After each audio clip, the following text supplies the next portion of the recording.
রাজকীয় এক বিয়ে বলে কথা। সুযোগ পেলে যে কেউ এমন বিয়ের সাক্ষী হতে চাইবে। সেই সুযোগে কাজে লাগাতে গিয়ে পুলিশের কাছে ধরা পড়েছেন দুই ব্যক্তি। ঘটনা ভারতীয় ধনকুবের মুকেশ আম্বানির ছেলে অনন্ত আম্বানি ও রাধিকা মার্চেন্টের বিয়ের। মুম্বাইয়ের কুরলা কমপ্লেক্সের জিও ওয়ার্ল্ড কনভেনশন সেন্টারে গত 12 জুলাই অনুষ্ঠিত হল ভারতের শীর্ষ ধনীর ছোট ছেলের রাজকীয় বিয়ের আয়োজন, যেখানে উপস্থিত ছিলেন বলিউড, হলিউড থেকে শুরু করে খেলোয়াড় ধনকুবেররা। যে কারণে বিয়েতে নিরাপত্তা ব্যবস্থাও ছিল চোখে পড়ার মতো। তবুও জমকালো এই আয়োজনে বিনা দাওয়াতে অবৈধভাবে ভেন্যুতে প্রবেশের অভিযোগের পৃথক ঘটনায় দুই ব্যক্তিকে গ্রেপ্তার করেছে পুলিশ।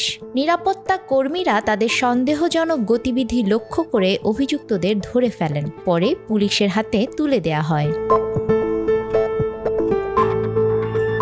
পুলিশ জানিয়েছে, ভিরারের ব্যবসায়ী লুকমান মোহাম্মদ শফি শেখ নামে ওই ব্যক্তি 10 নম্বর গেট দিয়ে অবৈধভাবে অনুষ্ঠানের স্থলে প্রবেশ করেন। শনিবার ছিল অনন্ত রাধিকার আশীর্বাদের অনুষ্ঠান।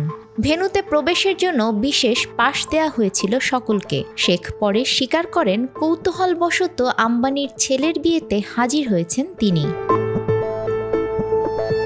দ্বিতীয় ঘটনায় শুক্রবার সকালে জিও ওয়ার্ল্ড সেন্টারের 1 নম্বর প্যাভিলিয়নের নিরাপত্তা কর্মীরা এক ব্যক্তিকে সন্দেহজনক আচরণ করতে দেখেন।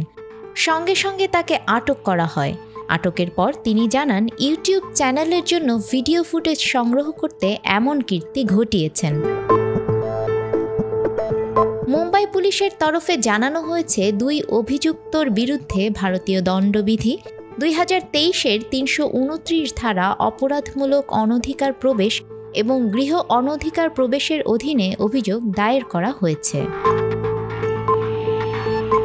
আফরিন আপি, আমাদের সময়।